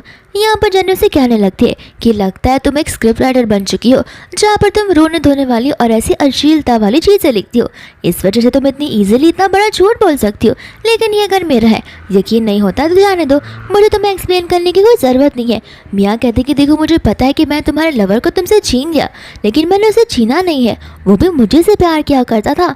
एंड यहाँ पर बाद में वो उसे ऊट पटांग चीज़ें बोलना शुरू कर देती है। इतने में यहाँ पर लीन आ जाता है ये कहते हुए कि कौन है वो जो मेरी वाइफ से ऐसे बदतमीजी से बात करने की कोशिश कर रहा है। एंड यहाँ पर जी जो है लीन को देखकर पहचान जाता है, कहता है कि मैंने आपकी कंपनी में ही रेज्यूमे आज ही सबमिट किया है, होपफुली मैं इंटरव्यू को पास कर दूँ। लीन यहाँ पर उसे इग्नोर करते हुए जेनी से कहता है कि तुम टेंशन मत लो, इन दोनों को तो मैं हैंडल कर लूँगा। यहाँ पर मिया जो है लीन को देखकर पहचान जाती है कि वो कितना स्ट्रॉन्ग एज और रीसेंट पर्सन है चाइना का। फिर बाद में यहाँ पर वो जेनी को ताने मारना शुरू कर देती है, कहती है कि ज़रूर तुमने इसे अपने जाल में फंसाकर शादी किया होगा, वरना इतना बड़ा इंसान तुम्हारे साथ शादी करेगा ये तो पॉसिबल ही नहीं है। एंड यहाँ पर जी को बड़ा बुरा लग रहा था क्योंकि यहाँ पर उसकी जो होने वाली फ्यूचर वाइफ है वो बड़ी बदतमीजी के साथ में बिहेव कर रही थी। तो फिर गुस्से में आकर यहाँ पर वो उसे थप्पड़ मार देता है, जहाँ पर जेनी और लीन दोनों को दोनों शॉक हो जाते हैं। यहाँ पर मियाँ जी से कहते कि तुम क्या पागल हो, अपनी फियांसे को ही थप्पड़ मार रहे हो। जी यहाँ पर धीरे से कहने लगता है कि देखो कुछ भी हो जाए यहाँ पर तुम उन दोनों के खिलाफ कुछ कह नहीं सकती, वो दोनों हमारा पूरा का पूरा घर पर बात कर सकते हैं और हमें लॉस में जा सकते हैं। तो फिर यहाँ पर उसे अभी भी गुस्सा आ रहा होता है। लीन यहाँ पर उन दोनों को वहाँ से जाने के लिए कहता है। जी मियाँ को लेकर जाना तो चाहता है लेकिन मियाँ यहाँ पर जाती नहीं है। एंड यहाँ पर बाद में वो उसे बोलने लग जाती है कि ज़रा मुझे भी बताना कि तुम यहाँ पर इससे शादी क्यों किया। तुम तो जी से प्यार करती थी और बड़ी बड़ी डींगे मारती थी। मुझे पता है कि तुमने लीन के साथ में शादी क्यों की है, बस इस वजह से क्योंकि लीन के पास ढेर सारा पैसा है। एंड यहाँ पर न जाने क्यों मिस्टर लीन आपने ऐसी लड़की के साथ शादी कर दी जिसका पास इतना खराब गया हो। यहाँ पर लीन को कुछ समझ नहीं आता एंड वो यहाँ पर मियाँ को साफ साफ बात करने के लिए कहते हैं। मियाँ यहाँ पर कहने लगती है कि लगता है आपको ये सारी चीज़ें पता ही नहीं हो, ये और इसकी माँ दोनों के दोनों अलग अलग मेंस के साथ रहा करते थे और वो लोग उन्हें टॉर्चर किया करते थे। ये वाली बात सुनते ही यहाँ पर जेनी के जो सर है वो फटने लग जाता है। लीन को लगता है कि शायद से उसे कुछ याद आ रहा हो, लेकिन जेनी तो यहाँ पर घबराने लग जाती है और उन्हें वहाँ से जाने के लिए कहती है। तो लीन यहाँ पर गुस्से में उन दोनों को वहाँ से धक्के मारकर बाहर निकलने के लिए कहने लगता है। जी यहाँ पर बाहर निकलकर मियाँ पर गुस्सा करने लगता है कि आखिर तुमने ये सब मिस्टर लीन को क्या कह दिया। मियाँ कहते कि रहने दो, ऐसे भी उन्हें पता चलना चाहिए कि उन्होंने कैसी लड़की के साथ में शादी की है। एक बार उन्हें यहाँ पर जेनी की सच्चाई पता चल गई, फिर देखना वो जेनी के साथ कैसे डाइवोर्स ले लेता है। फिर बाद में यहाँ पर जेनी और तो लीन होते हैं। जेनी यहाँ पर बहुत घबरा रही होती है, अपसेट होती है और उसकी आंखों से आंसू भी आ रहे थे कि न जाने उसके पास में ऐसा क्या हुआ होगा जहाँ पर मियाँ उसे ऐसी ऊट पटांग बात कह रही थी। लीन उसे कहते कि जाने दो, मुझे फ़र्क नहीं पड़ता कि तुम्हारे पास में क्या हुआ होगा। लेकिन यहाँ पर वो कहने लगती है कि तुम्हें फ़र्क नहीं पड़ता लेकिन तुम्हारी कंपनी और तुम्हारी इस फैमिली के रेपुटेशन पर फ़र्क पड़ सकता है। मैं नहीं चाहती कि मेरी वजह से तुम सबकी रेपुटेशन में कोई दाग लगे। लीन उसे समझाने की बड़ी कोशिश करता है। जेनी कहने लगती है कि आखिर तुम मेरे साथ इतने अच्छे से क्यों बिहेव करते हो। पता है कि मेरे पास की वजह से शायद से फ्यूचर में कुछ प्रॉब्लम भी आ सकती है एंड क्या पता वो प्रॉब्लम बहुत बड़ी हो। लीन यहाँ पर उसे कंसोल करता है एंड कंफर्ट करता है, कहता है कि देखो प्रॉब्लम्स आएंगी तो मैं उन्हें टैकल कर दूंगा और ऐसे भी मैंने तुमसे वादा किया है कि मैं तुम्हारा साथ कभी भी नहीं छोड़ूंगा और पास में जो हुआ उसे तुम भूल जाओ, यही बेहतर होगा। फिर यहाँ पर कैसे कैसे करके तो वो उसे सुला देता है। जेनी के यहाँ पर सो जाने के बाद लीन अपना असिस्टेंट को कॉल कर देता है एंड वहाँ पर उस कार एक्सीडेंट के बारे में बात करने लगता है एंड वो कार एक्सीडेंट क्या जेनी के पास के साथ लिंक था वो सारी बातें पता करने के लिए कह देता है। साथ साथ यहाँ पर एक इवेंट होने वाला था जहाँ पर वो उन सभी को नोटिफाई करने के लिए कहता है कि मिस्टर लीन अपनी वाइफ के साथ में आने वाले हैं। एंड इसके बाद में यहाँ पर लीन कह रहा होता है कि भले यहाँ पर तुम्हारा पास कितना ख़राब क्यों ना हो लेकिन फ्यूचर में मैं तुम्हें पूरी सिक्योरिटी देकर रहूँगा जहाँ पर तुम अपने आप को पसंद करूँगी एंड लोग भी यहाँ पर तुम्हें पसंद किया करेंगे। फिर बाद में यहाँ पर वो लोग बड़े सर जज के इवेंट के अंदर आ जाते हैं एंड जैसे वो लोग उस बैंक्वेट हॉल में जाते हैं यहाँ पर जेनी उसे कहने लग जाती है कि तुमने तो कहा था एक छोटा सा इवेंट होगा लेकिन ये तो कितना बड़ा है और यहाँ पर कितने सारे लोग हैं। तुम्हें डर नहीं है कि अगर मेरा पास्ट यहाँ पर या फिर कभी भी एक्सपोज हो गया तो फिर तुम्हारी पूरी की पूरी रेपुटेशन जा सकती है। लीन कहता है कि देखो मेरी रेपुटेशन तुम्हारे साथ जुड़ी हुई है एंड तुम्हारी मेरे साथ, तो जितनी मेरी रेपुटेशन उतनी तुम्हारी भी है एंड कुछ भी हो जाए यहाँ पर मैं तुम्हें हमेशा डिफेंड करूँगा और ऐसे भी वो पास की बात है, प्लीज़ तुम मुझसे भूल जाओ। फिर यहाँ पर सभी लोग उन दोनों को साथ में देखकर शॉक हो जाते हैं एंड समझ जाते हैं कि ये तो उनकी वाइफ है। बाद में यहाँ पर वो लोग बोलने लग जाते हैं कि आखिर उन्होंने ये बात हमसे सीक्रेट क्यों रखी। यहाँ पर लीन सभी से कहने लगता है कि हमारी मैरिज रजिस्ट्रेशन तो कंप्लीट हो चुका है लेकिन अभी तक हमने कोई वेडिंग हेल्ड नहीं की है, वो मैं तभी हेल्ड करूँगा जब मेरी वाइफ चाहेगी और जब ऐसा होगा तो मैं आप सभी को वहाँ पर इनवाइट करूँगा। एंड बाद में यहाँ पर सभी लोग ये सारी बातें सुनकर बड़े खुश हो जाते हैं एंड उन्हें एक परफेक्ट और क्यूट कपल का टैग देने लग जाते हैं। दोस्तों यहाँ पर उन दोनों को देख रही होती है डेजी एंड यहाँ पर डेजी को बड़ा जेलस फील होने लगता है क्योंकि डेजी होती है लीन की एक्स गर्लफ्रेंड एंड यहाँ पर वो सोच पड़ जाती है कि आखिर वह मेरे अलावा किसी और को प्रायोरिटाइज कैसे कर सकता है। दोस्तों यहाँ पर लीन और जेनी को सभी लोग क्यूट कपल्स का टैग दे रहे होते हैं एंड यहाँ पर उनके एक्शंस को देखकर सभी लोगों को बड़ी शर्म आ रही होती है कि आखिर कोई कपल्स इतने क्यूट कैसे हो सकते हैं। यहाँ पर जेनी उसे कह रही होती है कि सोशल इवेंट्स वाली पार्टियाँ तो कितनी बोरिंग होती है, मुझे कुछ डिलीशियस खाना खाना है। लीन कहता है कि ठीक है, तुम मुँह वाले काउंटर पर जाकर खा सकती हो, लेकिन ध्यान रखना कि तुम ड्रिंक ना करो। एंड ये वाली बात सुनकर सभी लोग और तारीफ करने लगते हैं कि मिस्टर लीन अपनी वाइफ का कितना ध्यान रखते हैं। यहाँ पर जेनी भी उससे गाले पर किस कर काउंटर की ओर चली जाती है। फिर बाद में यहाँ पर वो कुछ खाने लगती है एंड इतने ही टाइम में यहाँ पर डेजी भी आ जाती है, तो वो वहाँ से जाती है। डेजी कहती है कि लगता तुम्हें याद नहीं है मैं कौन हूँ। एंड यहाँ पर शैंडी को कुछ भी याद नहीं होता। फिर बाद में डेजी अपना इंट्रोडक्शन देती है कि मैं और लीन हम दोनों के दोनों सेम इंस्टीट्यूट में ही पढ़ा करते थे। बाद में यहाँ पर डेजी कहने लगती है कि मैं तुमसे बस एक विश मांगने आई हूँ एंड वो है कि तुम मुझे यहाँ पर लीन को दे दो। जेनी कहते कि लीन को दे दो, मुझे कुछ बात समझ नहीं आ रही। तो फिर वो कहने लगती है कि मैं चाहती हूँ कि लीन मेरे साथ रहे, मेरे साथ टाइम स्पेंड करे, लेकिन यहाँ पर जेनी मना कर देती है कहते हुए कि वो शादीशुदा है। तो फिर डेजी कहते कि इसमें क्या हुआ और मैं तुमसे थोड़ी ना उसे छीन ली हूँ, मैं परमिशन मांग कर ही तो ले रही हूँ एंड ऐसे भी मुझे स्टमक कैंसर है, मैं 1 साल से ज़्यादा जी नहीं पाऊंगी। जेनी कहने लगती कि वो शादीशुदा है, ये सब कुछ पॉसिबल नहीं है। डेजी कहते कि क्यों पॉसिबल नहीं है, तुम उसे डिवोर्स दे दो और उसे मेरे पास भेज दो तो ये सारी चीज़ें पॉसिबल होंगी। यहाँ पर जेनी उसे समझाने की बड़ी कोशिश करती है कि प्लीज़ तुम बड़ी अच्छी हो, मुझे पता है कि तुम मेरी बात मान लोगी। जेनी यहाँ पर कहने लगती कि तुम पक्का श्योर हो ना कि तुम्हें स्टमक कैंसर है और ना ही मेंटल इलनेस है, न जाने तुम कैसी बात किए जा रही हो। जेनी यहाँ पर उसे रोकने लगती है, कहती कि याद है जब तुम्हारा एक्सीडेंट हुआ था उस टाइम पे लीन मेरे साथ में था। फिर यहाँ पर जेनी को फ्लैशबैक आने लगता है जहाँ पर वो उसके लिए लंच लेकर गई होती है एंड यहाँ पर लीन जो था डेजी के साथ में था एंड यहाँ पर डेजी उसे हक भी कर रही होती है एंड हमें यहाँ पर उनके बीच का कॉन्वर्सेशन भी बताया जाता है कि जेनी को सब कुछ सुनाई दे रहा था, लेकिन यहाँ पर जेनी ने खाली आधी अधूरी बातें सुननी थी। डेजी यहाँ पर उसे कह रही होती है कि मुझे स्टमक कैंसर हुआ है, जहाँ पर लीन उसे कह रहा था कि मैं तुम्हारे लिए परफेक्ट डॉक्टर ढूंढ कर निकालूंगा, लेकिन यहाँ पर डेजी को उससे ज़्यादा कुछ एक्सपेक्टेशन थी। डेजी कहते कि मुझे सच सच बताना, तुमने उसके साथ शादी इसके लिए की है ना क्योंकि उसने तुम्हारे पर फेवर किया था, वरना तुम उससे शादी नहीं करते। एंड यहाँ पर लीन हाँ भी बोलता है, तब जाकर यहाँ पर डेजी उसे हक करने लग जाती है, ये कहते हुए कि मुझे पता था ये शादी ज़बरदस्ती हुई है। फिर बाद में यहाँ पर प्रेजेंट में जेनी लीन को देखने लगती है। डेजी कहती है क्यों, अब विश्वास हो गया ना तुम्हें? जेनी कहती कि बिल्कुल नहीं, देखो उसने आज तक मुझे ये नहीं कहा है कि वो तुमसे प्यार करता है, लेकिन हाँ उसने मुझे ये ज़रूर कहा है कि वो मुझसे प्यार करता है। तो तुम ही इन दोनों के बीच का डिफरेंस समझ लो कि तुम्हें क्या समझ आता है। यहाँ पर डेजी कहने लग जाती है कि देखो तुम अपने आप को समझाने के लिए कुछ भी कह सकती हो, लेकिन मुझे पता है कि हम दोनों मैच मेड इन हेवन है, हम दोनों सेम इंस्टीट्यूट में रहा करते थे, हम ऑलमोस्ट पूरा का पूरा दिन एक साथ बिताया करते थे और तुम्हें लगता है इन सारी चीज़ों के बाद वो तुम्हारे साथ शादी करेगा। यहाँ पर जेनी कहने लगती है कि जो कुछ भी हो जाए वो मेरा हस्बैंड है। तो फिर यहाँ पर डेजी उसे बताने लग जाती है, तुम्हें पता है कि उसकी फैक्ट्री में एक बार आग लग गई थी, जिस वजह से यहाँ पर वो पूरा का पूरा फंस चुका था और उसकी मॉम भी वहाँ पर थी, लेकिन तुम्हें अच्छे से पता है कि तुम्हारे डैड एक फायर फाइटर थे, जिस वजह से उन्होंने अपनी जान को खतरे में डालकर उन दोनों की जान बचाई थी। एंड यहाँ पर एज ए ग्रेटिट्यूड तुम दोनों की शादी हुई थी। अगर तुम्हारे डैड ने उसे बचाया नहीं होता तो मुझे नहीं लगता कि कभी तुम दोनों एक दूसरे से मिल भी पाते।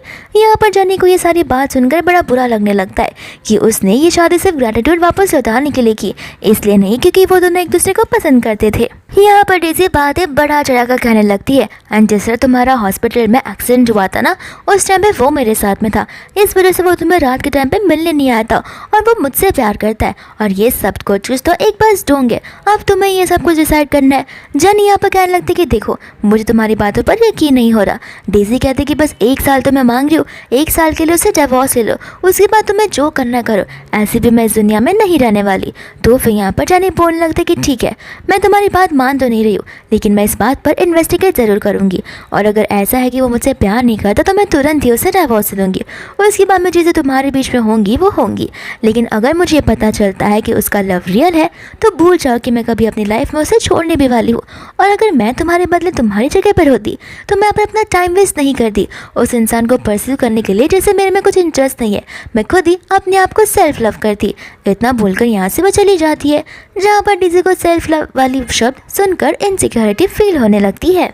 फिर हम यहाँ पर एक सीन को देखते हैं जहाँ पर लीन जो है डेजी को चूज़ करता है और जेनी की मम्मा जो है वो पैसों को चूज़ करती है एंड जेनी को वहाँ से हमेशा हमेशा के लिए गायब होने के लिए कहती है। एंड इसी टाइम पर यहाँ पर जेनी रास्ते पर चल रही थी जहाँ पर उसका कार के साथ में एक्सीडेंट हो गया था। फिर यहाँ पर जेनी डर के मारे उठ जाती है। इसका मतलब ये है कि ये सारी चीज़ें सिर्फ एक सपना थी। एंड यहाँ पर लीन भी उठ जाता है जहाँ पर जेनी उसे अपने सपने के बारे में सब कुछ बताने लगती है। साथ साथ ये भी कहती है कि वो ड्राइवर मेरे पीछे पड़ा हुआ है और वो मुझे बहुत ज़्यादा मारना चाहता है। यहाँ पर लीन उसे कंसोल करता है एंड बोलता है कि देखो तुम जितना सोचोगी उतना तुम्हें नाइटमेयर ज़्यादा रहेगा। इससे अच्छा कि फ़िलहाल तुम अपनी ओवर थिंकिंग को बंद कर दो और कोशिश करो कि तुम खाली पॉजिटिव सब सुनो। एंड यहाँ पर उसे डेजी की याद आ जाती है जहाँ पर वो गलती से डेजी की बातों को निकाल देती है। लीन यहाँ पर उसे बोलने लगता है कि आखिर उस लड़की ने तुम्हें ऐसा क्या कह दिया। फिर बाद में यहाँ पर जेनी कहती है कि देखो कुछ बातें झूठ भी है लेकिन हाँ कुछ बातें तो सच भी हैं जहाँ पर मैंने उन बातों को अपनी आंखों से देखा है। एंड यहाँ पर जेनी उसे उस दिन की बात याद दिलाने लगती है। लीन कहते हैं कि लगता है तुमने आधी अधूरी बातों को ही सुना हुआ है। फिर हमें यहाँ पर फ्लैशबैक में लेकर जाया जाता है जहाँ पर लीन ने उसे कहा था कि हाँ कि मैंने उससे शादी ज़बरदस्ती की है। लेकिन यहाँ पर जब डेजी खुश होने लगती है तब लीन उसे कहता है कि क्यों कुछ पल की खुशी तुम्हें सुनकर बड़ी अच्छी लगी लेकिन मैं तुम्हें बता देना चाहता हूँ कि ऐसा कुछ नहीं है। वो मेरी वाइफ है और वही मेरी वाइफ बनने की डिज़र्व करती है और मैं फ्यूचर में उसे हमेशा अच्छे से ट्रीट करूँगा। मैं किसी भी ऐरे गहरे के लिए उसे कभी छोड़कर नहीं जा सकता। बाद में यहाँ पर प्रेजेंट में जेनी बोलने लग जाती है कि ये सब कुछ हुआ था, मैं तो कुछ और ही सोच रही थी। लीन कहता है कि देखो अब से तुम्हें मुझे सारे क्वेश्चंस पूछने होंगे तभी जब तुम्हें डाउट जा रहा है वरना ये मिसअंडरस्टैंडिंग बढ़ती जाएगी एंड क्या पता हमारे बीच के डिस्टेंस और गैप आ जाए तो। फिर यहाँ पर जाने बोलते कि ठीक है एंड यहाँ पर वो उसे जेन्युइनली क्वेश्चन पूछते कि तुम मुझे ये बताओ तुमने मेरे साथ शादी इसके लिए की क्योंकि मेरे डैड ने तुम्हारी और तुम्हारी मॉम की जान बचाई थी इस वजह से। यहाँ पर लीन जवाब सोचने लग जाता है। जेनी कहते कि देखो तुम झूठ नहीं बोल सकते। लीन कहते कि देखो हाँ पहली बात यही थी कि तुम्हारी मॉम और मेरी मॉम के बीच में डिस्कशन हुआ था जिस वजह से यहाँ पर मैं तुम्हारे साथ शादी करने के लिए रेडी हो गया था। लेकिन जब मैं तुम्हारे साथ फर्स्ट मीटिंग कैफ़े में गया था उस टाइम पर तुम्हें देखते ही यहाँ पर मैं प्यार में पड़ गया था। तुम ऐसे समझ सकती हो कि वो मेरा लव एट फर्स्ट साइट था। जेनी कहने लगती कि ऑफ कोर्स ऐसा हो गई, मेरी ब्यूटी इतनी ज़्यादा है। तुम्हें पता है स्कूल टाइम में भी लोगों को ऐसा पहला प्यार मुझसे ही हुआ था क्योंकि मैं इतनी खूबसूरत जो दिखती हूँ। वह यहाँ पर लीन से टीज करने लग जाता है लेकिन इतने में यहाँ पर उसे डेजी का कॉल आने लगता है जहाँ पर वो उसे कॉल को इग्नोर कर देता है। जेनी यहाँ पर खड़ी हो जाती है बेड पर, कहती है कि बेहतर होगा अगर तुम अपने पास्ट को इसी टाइम खत्म कर मेरे पास आओ वरना तुम मुझे भी भूल जाना। एंड यहाँ पर वो उसे डराते हुए टीज करते हुए इस रूम से चली जाती है। फिर इसके बाद में यहाँ पर लीन चला जाता है डेजी से मिलने के लिए। डेजी यहाँ पर बड़ी खुश हो जाती है लेकिन लीन यहाँ पर सिर्फ और सिर्फ अपनी साइड को क्लियर करने आया था। डेजी यहाँ पर उसे याद दिलाने लगती है और हमें फ्लैशबैक का सीन भी दिखाया जाता है जहाँ पर जेनी जो है वो लीन से बड़ा डर रही थी एंड लीन को अपने करीब भी नहीं आने दे रही थी और हर बार उसे दूर भाग जाया करती थी। यहाँ पर डेजी उसे कहती है कि मेरे साथ रहोगे तो रियल लव समझ जाएगा। वो उसे हक कर आई लव यू भी कहती है लेकिन लीन यहाँ पर उसे अपने आप से दूर कर अपने आप को क्लैरिफाई करके वहाँ से चला जाता है। दूसरा जेनी सोच रही होती है कि अभी तक घर क्यों नहीं आया एंड इतने में यहाँ पर लीन घर पर आ जाता है और वो उसे कहते हैं कि तुम 2 मिनट लेट हो। लीन कहते कि पता है तुम मुझे कुछ उल्टा सीधा ही समझ रही रहोगी। फिर बाद में यहाँ पर वो सब कुछ बता देता है जो भी कॉन्वर्सेशन उन दोनों के बीच में हुआ हो एंड यहाँ पर उसे थैंक यू बोलकर उसे हक करने लग जाता है। फिर बाद में यहाँ पर वो अपने लवली हस्बैंड के लिए खाना बनाना शुरू कर देती है। यहाँ पर वैंग को समझ आ रहा होता है कि इन्हें खाना बनाना नहीं आता लेकिन यहाँ पर कुछ भी कर उसे अपने मैडम के इंस्ट्रक्शंस को फॉलो तो करना होगा। फिर बाद में वो टिफ़िन लेकर चली जाती है लीन के पास एंड लीन को यहाँ पर उसका टिफ़िन से बड़ा गंदा सा टेस्ट आता है। यहाँ पर जेनी भी बाद में उससे माफ़ी मांगती है, कहती है कि मैं और प्रैक्टिस करूँगी। उसके वहाँ से जाने के बाद वहाँ पर उसका असिस्टेंट आ जाता है जो उसे इन्फॉर्मेशन देने लगता है कि जेनी पर फिजिकल अब्यूज़ हुआ करता था। इस वजह से यहाँ पर वो लोगों से डरा करती थी जब भी लोग उसके करीब आया करते थे। तो फिर यहाँ पर लीन उसे और भी डिटेल में इन्वेस्टिगेशन करने के लिए कह देता है। इसके बाद में यहाँ पर जेनी अपने लाइव स्ट्रीम पर थी जहाँ पर सभी लोगों से बड़ा पसंद किया करते थे। इतने में यहाँ पर लीन आ जाता है जहाँ पर उन सभी को उनकी लव स्टोरी के बारे में पता चलता है एंड ये लाइव स्ट्रीम जो है डेजी भी देख रही होती है एंड डेजी यहाँ पर इसे देखकर पागल हो जाती है। उसकी मॉम यहाँ पर आकर उसे समझाती भी है। फिर बाद में उसकी मॉम यहाँ तक कि लीन को भी कॉल करती है लेकिन लीन वहाँ पर उसका साथ देने के लिए साफ मना कर देता है और उसकी मॉम गुस्से में आ जाती है। दूसरे दिन यहाँ पर डेजी का कोई इंटरव्यू ले रहा होता है एंड यहाँ पर उनका मेन मोटिव ये होता है लीन का नाम खराब करना। एंड यहाँ पर उसकी मम्मा भी चिल्ला कर लीन को बड़ी गालियाँ दे रही थी दूसरे दिन यहाँ पर सभी लोग नीचे से जा रहे होते, जहाँ पर उसकी मम्मा जो है तमाशा खड़ा करना शुरू कर देती है। साथ साथ यहाँ पर जेनी और तो लीन भी आ जाते हैं। तो उसकी मम्मा पहले तो उन पर चिल्लाती है, फिर सभी लोग यहाँ पर लीन को बुरा भला बोलने लगते हैं, लेकिन लीन यहाँ पर सभी के सामने सारी सच्चाई बोल देता है। फिर उसकी मम्मा नील डाउन कर माफी मांगती है एंड कहती है कि प्लीज एक साल बस मेरी बेटी के साथ में बिता लो, लेकिन यहाँ पर लीन साफ साफ मना कर देता है। यहाँ तक कि डेजी भी आकर उसे रिक्वेस्ट करने लगती है, लेकिन लीन तो उसकी बात मानता नहीं। वह यहाँ पर डेजी बेहोश हो जाती है एंड इन सब चक्कर के बीच में बेचारे को हाथ पर चाकू लग गया होता है, जहाँ पर डॉक्टर उसकी मरहम पट्टी कर रहे होते हैं। एंड यहाँ पर इसके बाद में जेनी होती है डेजी के साथ में, जहाँ पर जेनी उसे समझा रही होती है कि जो तुम कर रही हो वो सेल्फिशनेस है। अगर वो तुम्हें पसंद करता तो मैं कब का उसे छोड़ दी होती और तुम्हारे हवाले कर दी होती, लेकिन यहाँ पर क्लियरली समझ आता है कि उसे तुमसे प्यार नहीं है, तो फिर जो तुम करिए उसे ज़बरदस्ती कहते हैं। डेजी कहती कि हाँ, अब तुम इन चीज़ों को ज़बरदस्ती का ही तो नाम दोगी, क्योंकि यहाँ पर वो हर बार सिर्फ और सिर्फ तुम्हें चूज़ करने वाला है। यहाँ पर लीन बाहर खड़ा होकर उनकी बातों को सुन रहा था एंड डेजी यहाँ पर जेनी को पर्सनल टारगेट करने लगती है, कहते हुए कि ऐसे भी तुम्हारे डैड की जो डेथ हुई है वो सिर्फ और सिर्फ उस लड़के की वजह से हुई है जिसके साथ तुम अभी फिलहाल हो। एंड ये सुनकर जेनी को बड़ा खराब लगता है एंड लीन यहाँ पर आकर उसे पकड़ने लगता है एंड डेजी को अपना मुंह बंद रखने के लिए कहता है। बाद में यहाँ पर वो उसे लेकर घर की ओर जाने लगता है, क्योंकि वो बेचारी पूरी घबरा ही गई थी। दूसरा यहाँ पर वो अपनी मम्मा से मिलता है, तो उसकी मम्मा उन दोनों को डिवोर्स लेने के लिए कहती है एंड बोलती कि मुझे माफ़ कर देना, मेरी वजह से ज़बरदस्ती तुम्हें उसके साथ में शादी करनी पड़ी।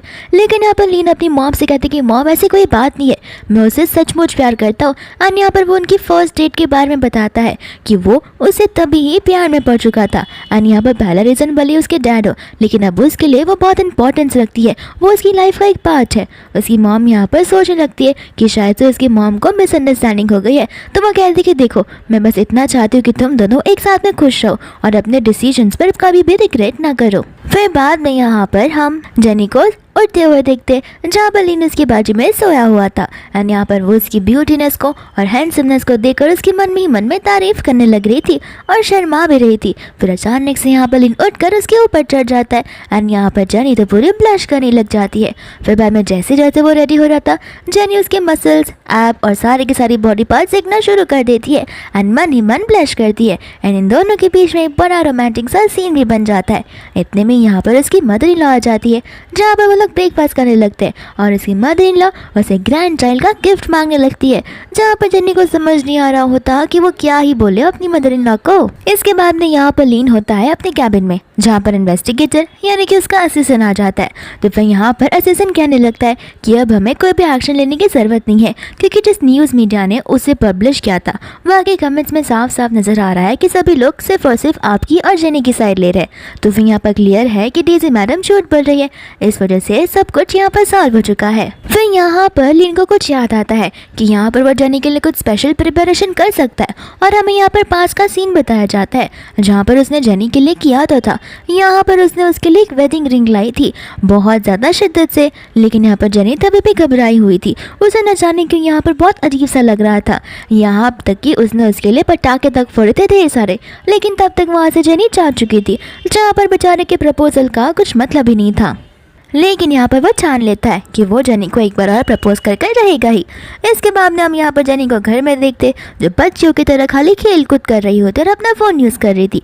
फिर इसके बाद में यहाँ पर लीन आ जाता है, जो उसे लेकर नीचे चला जाता है और यहाँ पर कई सारे बलून्स और एक बड़ा सा फ्लावर का बुके भी होता है, जहाँ पर हिम्मत कर लीन उसे प्रपोज कर देता है उस वेडिंग रिंग के साथ में। और यहाँ पर वो नील डाउन कर उसे अपनी फीलिंग्स कन्फेस करता है, जहाँ पर जेनी उसे हाँ कह देती है।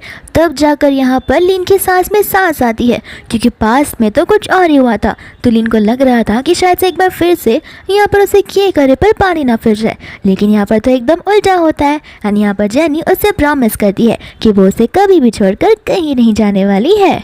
इसके बाद में यहाँ पर नेक्स्ट मॉर्निंग आ जाती है, जहाँ पर वो दोनों एक दूसरे के साथ फ्लर्ट करना शुरू कर देते हैं। लेकिन यहाँ पर लीन कुछ कम नहीं होता। यहाँ पर वो कहने लगता है, आप मुझे जल्दी से क्यूट सी बेबी कर दे दो जो कि तुम्हारी तरह दिखती हो। लेकिन यहाँ पर जेनी कहती है कि नहीं, मुझे एक बेबी बॉय चाहिए जो कि तुम्हारी तरह दिखता हो। फिर यहाँ पर उन दोनों में बहस होने लगती है क्यूट सी। लेकिन एज ए हस्बैंड यहाँ पर उसे जेनी की बात माननी पड़ती है। फिर इसके बाद यहाँ पर वो लाइव ब्रॉडकास्ट कर रही होती है, जहाँ पर सभी लोग जेनी से कहते हैं कि प्लीज तुम अपने हस्बैंड को लाइव ब्रॉडकास्ट में कभी लाती क्यों नहीं हो। एंड यहाँ पर लिन आ पड़ता है क्योंकि वो भी उसका लाइव ब्रॉडकास्ट देख ही रहा था। फिर बाद में यहाँ पर सभी लोग उन्हें कुछ ना कुछ चीजें करने के लिए कहते हैं जो कि कपल वाली चीजें होती है। एंड यहाँ पर वो लोग ऐसा ही करते हैं। फिर यहाँ पर सभी लोग उन्हें क्यूट कपल और परफेक्ट बेस्ट कपल का टैग देने लग जाते हैं। फिर बाद में यहाँ पर जेनी बैठी होती है, जहाँ पर उसे जाइलू का कॉल आ जाता है। वो कहने लगता है कि अरे तुम दोनों तो आज लाइव ब्रॉडकास्ट में एकदम फायर लग रहे थे, आखिर चल क्या रहा है। एंड यहाँ पर हम जेनी को देखते थे जो बच्चों की तरह बाल घुमाते हुए शर्मा रही होती है। फिर बाद में यहाँ पर जाइलू उसे एडवाइस देता है कि क्यों ना तुम अपने लवली से हस्बैंड को कुछ गिफ्ट दो। एंड यहाँ पर जेनी उसके लिए बड़ी खुशी खुशी गिफ्ट लेने के लिए चली जाती है। एंड यहाँ पर उनके दिन जो है इसी तरीके से हर दिन खुशी खुशी जा रहे होते हैं। जेनी यहाँ पर रास्ते में जा रही थी तो फिर यहाँ पर उसे कोई मिल जाता है। एंड यहाँ पर वो एक साइकियाट्रिस्ट होता है जो कि जेनी की इस कंडीशन को जानता है। एंड यहाँ पर वो उसे अपना कार्ड देता है। फिर बाद में यहाँ पर जेनी चली जाती है लीन से मिलने के लिए। एंड यहाँ पर वो लीन को उसका गिफ्ट नेकलेस दे देती है एंड कहती कि देखो मैंने भी तुम्हारे जैसा सेम ही लिया है, जिसे कि कपल नेकलेस कहते। फिर बाद में यहाँ पर लीन बड़ा खुश होता है, लेकिन जब वो यहाँ पर रूम पर होता है तो फिर उसे जेनी के कपड़ों में से वो कार्ड दिखता है। तो फिर यहाँ पर वो सोच में पड़ जाता है कि उसने मुझसे बिना बताए एक साइकियाट्रिस्ट के पास में कंसल्टेंसी के लिए जा रही है। फिर बाद में उसे उसके हाथ के वो मार्क्स याद आने लगते हैं जिसके बारे में उसे कुछ पता नहीं होता है। फिर बाद में यहाँ पर वो सोचता है कि एज अंडरस्टैंडिंग हस्बैंड उसे सबसे पहले जेनी से ये बात पूछनी होगी, इंस्टेड उस पर चिल्लाते हुए। तो फिर यहाँ पर वो चला जाता है नॉर्मली उसके साथ बात करने के लिए। जेनी कहते कि ओ हाँ, ये कार्ड मुझे रास्ते में चल रहे एक साइकियाट्रिस्ट ने दिया, ये कहते हुए कि उससे मेरी ज़रूरत पड़ सकती है, लेकिन मुझे समझा ही नहीं, तुम चाहो तो इसे फेंक सकते हो। तब जाकर यहाँ पर लीन को समझ आता है कि शायद से वो साइकियाट्रिस्ट जेनी को जानता हो। फिर इसके बाद में यहाँ पर जेनी कहने लगती है कि मैं एक इवेंट में जाने चाहती हूँ। यहाँ पर लीन को जाना होता है, लेकिन जेनी कहती कि नहीं, पहले मैं जाकर आऊँगी, उसके बाद मैं तुम्हें लेकर जाऊँगी। दोस्तों यहाँ पर लीन चला जाता है उसे साइकियाट्रिस्ट से मिलने के लिए। एंड यहाँ पर वो जाते ही उससे जेनी के बारे में पूछने लगता है। यहाँ पर वो साइकियाट्रिस्ट लीन को लेकर बड़ा खुश होता है कि आखिरकार मैं फाइनली जेनी के हस्बैंड से मिल रहा हूँ। यहाँ पर बाद में वो उसे पास की सारी बातें बताने लगता है, जहाँ पर जब जेनी की शादी हुई थी तो फिर यहाँ पर वो कंसल्टेंसी के लिए आई थी। एंड उस टाइम पे यहाँ पर वो बहुत ज़्यादा डिप्रेशन, स्ट्रेस और एंजाइटी से गुजर रही होती है। फिर बाद में यहाँ पर वो डॉक्टर ने उसके हाथों पर वो मार्क्स देखे भी थे, जहाँ पर उसे लग रहा होता है कि उसके हस्बैंड ने उसके ऊपर डोमेस्टिक वायलेंस किया होगा, लेकिन यहाँ पर ऐसा कुछ नहीं होता। लेकिन तब मुझे जेनी ने बताया था कि ये जो उसके हाथ में मार्क्स है वो उसकी मॉम के दिए हुए हैं। एंड यहाँ पर उसे पास के ड्रामास थे जहाँ पर उसकी मॉम उसे बड़ा टॉर्चर किया करती थी, इस वजह से उस चीज़ से बाहर निकल ही नहीं पाई है। एंड उसे हर एक किसी लोगों से खतरा महसूस होता है। यहाँ पर लीन को जेनी के पास के बारे में बात को सुनकर बहुत ज़्यादा इमोशनल फील होने लगता है। एंड यहाँ पर उसे समझ में आने लगता है कि हर बार जेनी उसे तोड़ क्यों भागा करती थी एंड हर बार जेनी उस पर ट्रस्ट क्यों नहीं किया करती थी, क्योंकि उसकी अपनी मॉम ने उसके साथ ये सब किया था। फिर बाद में यहाँ पर वो सोचने लगता है कि जेनी को अगर इस पास्ट की बातें याद आने लगे तो क्या पता वो वापस से एक बार फिर से उस मेंटल ट्रॉमा के अंदर जा सकती है। फिर दोस्तों यहाँ पर जेनी उस इवेंट में जा रही होती है, जहाँ पर लीन उसे कहता है कि अच्छे से एंजॉय करना। यहाँ पर जैसे उस इवेंट में जाती है सभी के सभी रिपोर्टर्स उसे घेर लेते हैं, लेकिन इतने टाइम में उसका फ्रेंड जाइलू आकर उसे रेस्क्यू कर लेता है। लेकिन यहाँ पर हम एक रिपोर्टर को देखते, या तो मानो इन्वेस्टिगेटर को देखते, जो कि बार बार किसी को कॉल पर सारे अपडेट दिए जा रही थी। फिर यहाँ पर जेनी मजे से एंजॉय करने लगती है, जहाँ पर एक लड़की जानबूझकर आकर उसे कपड़ों पर वाइन गिरा देती है एंड ऐसा करते कि जैसे उसे गलती हो गई हो। एंड यहाँ पर उन सभी लोगों में झगड़ा होने लगता है। जेनी यहाँ पर उसे माफ़ी मांगने के लिए कहती है, लेकिन वो लड़की जेनी को उल्टा सीधा बोलने लगती है। फिर बाद में यहाँ पर वो मैनेजर आ जाती है एंड प्रॉब्लम को सॉल्व कर देती है। साथ साथ वो लड़की यहाँ पर जेनी से माफ़ी भी मांगती है एंड मैनेजर यहाँ पर जेनी को रेस्ट रूम में जाकर कपड़े क्लीन करने के लिए कह देती है। जेनी यहाँ पर कपड़े क्लीन करने के बाद जैसे बाहर निकलने की कोशिश करती है, वो डोर तो लॉक हो चुका था और वो खुल भी नहीं रहा था। फिर यहाँ पर अचानक से लाइट्स बंद हो जाती है एंड फिर यहाँ पर शुरू होता है जेनी का ड्रामा, जहाँ पर उसे एक एक कर पास की बातें सब कुछ याद आने लगती है एंड वो पूरी की पूरी घबरा सी जाती है। फिर बाद में यहाँ पर हमें पता चलता है कि जिस दिन जेनी को एक सपना आया था कि कुछ घंटे यहाँ पर उसकी मम्मा को क्लिफ के ऊपर से फेंकने वाले थे, वो बल्कि सपना नहीं एक हकीकत होती है। उसकी मॉम ने यहाँ पर कई सारे लोन ले लिए थे एंड ये लोग लोन शार्क्स होते हैं।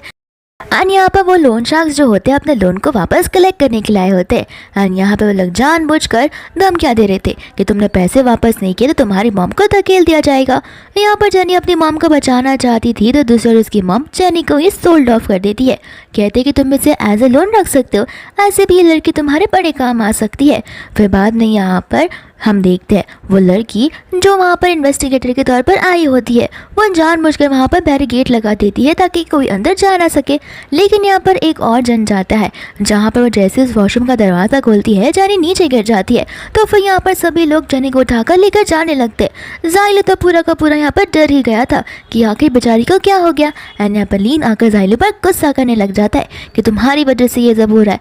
ज़ाइलो उसे माफ़ी भी मांगता है क्योंकि उसने उसका ध्यान नहीं रखा। फिर बाद में पर वो उसके पास चला जाता है एंड वो प्रे कर रहा था कि काश वो वापस से उठ जाए। लेकिन इससे भी बड़ा उसका प्रेयर ये था कि यहाँ पर जेनी उठने के बाद अपने पास्ट की बातों को याद ना कर ले, क्योंकि क्या पता वो वापस से उस ट्रॉमा के अंदर घुस जाए एंड उसकी लाइफ एक बार फिर से ट्रॉमेटाइज हो जाए। फिर बाद में वो बाहर जाता है जहाँ पर सिक्योरिटी गार्ड उसे सारी बातें बताने लगता है एंड यहाँ पर लीन सभी को सारी की सारी बातें पूछने लग जाता है। फिर बाद में जैसे ही वो अंदर जाता है जेनी को यहाँ पर होश आ गया था। लीन खुश तो होता है लेकिन जेनी वापस पहली जैसी हो चुकी थी, जहाँ पर वो लीन को अपने पास आने तक नहीं दे रही थी। जेनी की मेमोरी अब वापस आ चुकी थी, उसे हर एक चीज़ें याद थी एंड यहाँ पर वो लीन को सारी बात बता दी थी अपनी मम्मा के रिलेटेड, उसके हाथों में जो स्कार्स थे उन सब के रिलेटेड। फिर बाद में यहाँ पर लीन उसे बड़े अच्छे से ट्रीट करता है एज अ बेबी और उसे अपने करीब बुलाता है एंड कहता है कि मुझे ये सारी बात तुम्हारे पास के साइकियाट्रिस्ट से सब कुछ समझ आ चुकी थी एंड मैं नहीं चाहता था कि तुम्हें ये सारी बातें याद आए, लेकिन अब मैं चाहता हूँ कि तुम्हें याद आ गया हो तो तुम इन सब चीज़ों से फाइट कर पाओ। फिर इसके बाद में यहाँ पर वो लोग नाइट वॉक के लिए चले जाते हैं, जहाँ पर लीन जो है उसे माफ़ी मांगने लगता है कि पास्ट में उसे लग रहा था कि शायद से वो उसे हेट करती है, इस वजह से कभी भी वो उसके पास में नहीं गया एंड उसने सारी की सारी चीज़ें मिसअंडरस्टैंडिंग में ली एंड उसने कहा कि अगर मुझे पता चलता कि तुम्हारे साथ ये सब कुछ हो रहा था तो फिर मैं कभी भी तुम्हारी मर्जी के बिना अपने साथ में शादी करने नहीं देता। यहाँ पर जानी कहते कि तुम्हारी कोई गलती नहीं है, ऐसे भी मैं इतनी ब्यूटीफुल थी जहाँ पर तुम्हारा लव एट फर्स्ट साइट था, लेकिन गलतियाँ तो मेरी है। तुमने मुझे इम्प्रेस करने के लिए, मुझे कंफर्टेबल रहने के लिए क्या कुछ नहीं किया, यहाँ तक कि तुम मेरे लिए कितना अच्छा सा रिंग भी लेकर आए थे, तुमने पटाखे भी फोड़े थे मुझे इम्प्रेस करने के लिए, लेकिन मैं ही थी जो हर बार तुमसे दूर भागा करती थी। काश मैंने अगर तुम्हें चीज़ें बता दी होती तो शायद से इस सिचुएशन में हमें आना पड़ता ही नहीं।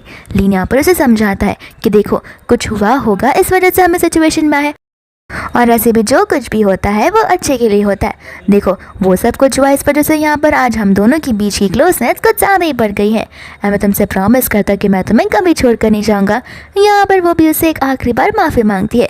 फिर बाद में यहाँ पर वो लोग घर पर होते हैं, जहाँ पर लीन को लग रहा होता है कि जेनी शायद से उसे अपने रूम से शिफ्ट होने के लिए कहेगी, लेकिन यहाँ पर जेनी अपने मेडिसिन को बताते हुए कहती है कि मैं आपसे डेली मेडिसिन लूँगी एंड ट्राई करूँगी ये सारी चीज़ें तुमसे शेयर करूँ ताकि हम इन चीज़ों से कोप अप हो पाए और हमारी प्रॉब्लम दूर हो पाए।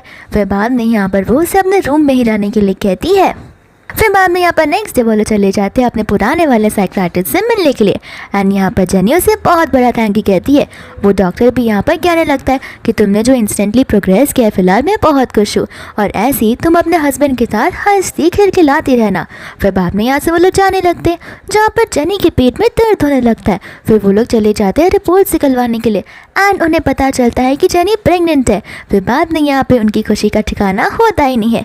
फिर सीधा हम यहाँ पर 5 मंथ्स के बाद का सीन देखते हैं, जहाँ पर फाइनली वो एक बेबी बॉय को बर्थ देती है एंड यहाँ पर सबसे पहले लीन चला जाता है उसे थैंक यू बोलने के लिए, उसे एक और नई छोटी सी लाइफ देने के लिए।